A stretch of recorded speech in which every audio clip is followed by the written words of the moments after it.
Whenever you're ready to go. Okay.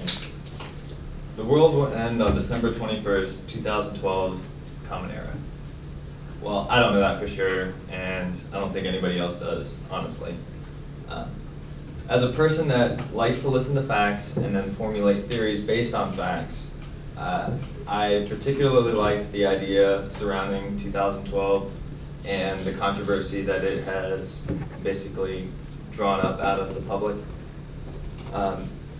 So today I was going to present to you some facts of the phenomenon so that you can better understand what is actually used to kind of skew the idea that the world will end in 2012, next year. And I hope it's all relevant to you because I hope you guys want to live past 2012, because I know I do. I gotta pay off this debt, so. Anyways, the main topics I'm going to talk about today are going to be the Mesoamerican long count calendar, also known as the Mayan calendar. Basically, how it correlates with the galactic alignment as nicknamed, and the main reason behind its controversy with that. And I'm also going to touch on one other topic of the Sumerians of Babylon and the planet of Nibiru is how I believe it's pronounced. But anyways, we'll start off with the Mesoamerican long count calendar. I'm going to refer to it now as the Mayan calendar. It's a mathematical based linear calendar that basically consists of working sets of 18 and 20 units of increments. Now, if you kind of take the idea of our Gregorian calendar, which is the typical calendar that we use, 365 days, 12 months out of the year, it has no real set base to it. It's 31, 30, sometimes 28. It has no real kind of formation to it. It's just kind of the calendar that we adopted and have used 365 days based upon our solar eclipse, the distance around the sun there travels. To kind of use it to kind of help explain how the Mayan calendar works, I kind of had an egg example worked up, basically. We've all bought eggs in packages of a dozen. So if you take 12 eggs, put them in a package, you get 1 dozen. If you were to take 12 cartons, let's say that carton of eggs is the dozen eggs, and put those in a crate, and you have 12 crates, or 12 cartons, you make 1 crate. Basically, out of that 1 crate, you have 12 cartons, 12 dozen eggs, 144 eggs. It's the same idea as how the Mayan calendar works. It's just drawn out in number format. So, as you can kind of tell, it does not reset readily. Like every year, 365 days, our calendar resets and starts over at January 1st. This, however, does not apply to the Mayan calendar. The largest unit in the Mayan calendar is called a baktun, I believe that's how it's pronounced, and it is equivalent to 144,000 days, or approximately 395 years. Now, what makes the baktun so significant is that we're currently approaching, according to the Mayan calendar, the 13th baktun, which is supposedly, under a lot of academic debate, the highest unit that it can actually go under. The Mayans believed that a new era of creation was started every 13th baktun cycle, which is roughly around 5,000 years. But what was never explained was what would happen to each set era and what would culminate at the end of it.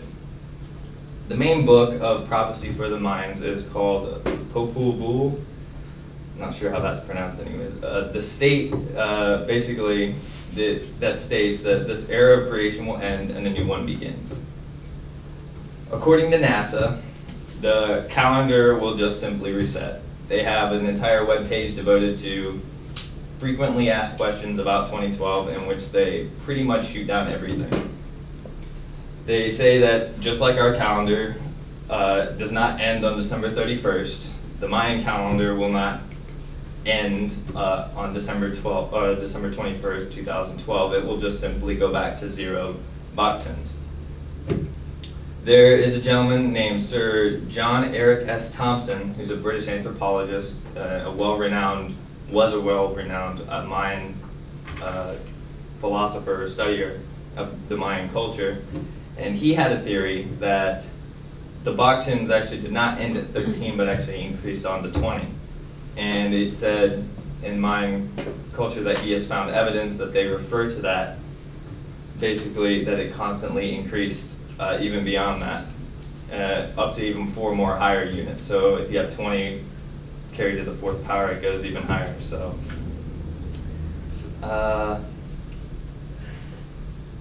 the Mayans are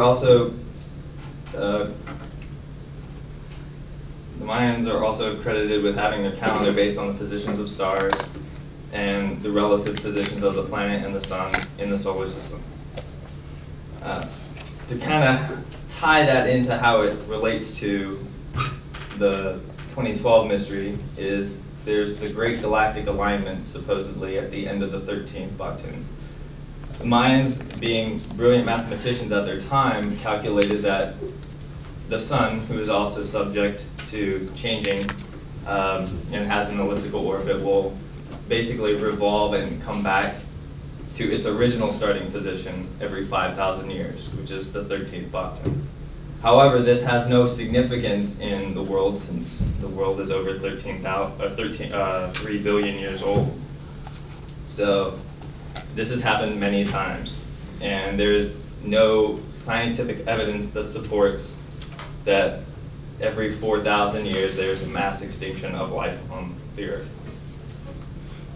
The Sumerians of Babylon had a similar theory about a planet called Nibiru, which is basically an explanation that another planet will be discovered and come down and destroy all life on Earth by flying too close to Earth and causing massive global changes. This planet has actually been discovered. It's actually named Eris, and it's smaller than Pluto. And according to the Library of Atmosphere and Science Physics at the University of Colorado at Boulder, this tiny planet will come closest to the sun in March 2257. So in closing, it is apparent that the year 2000 holds some kind of significance.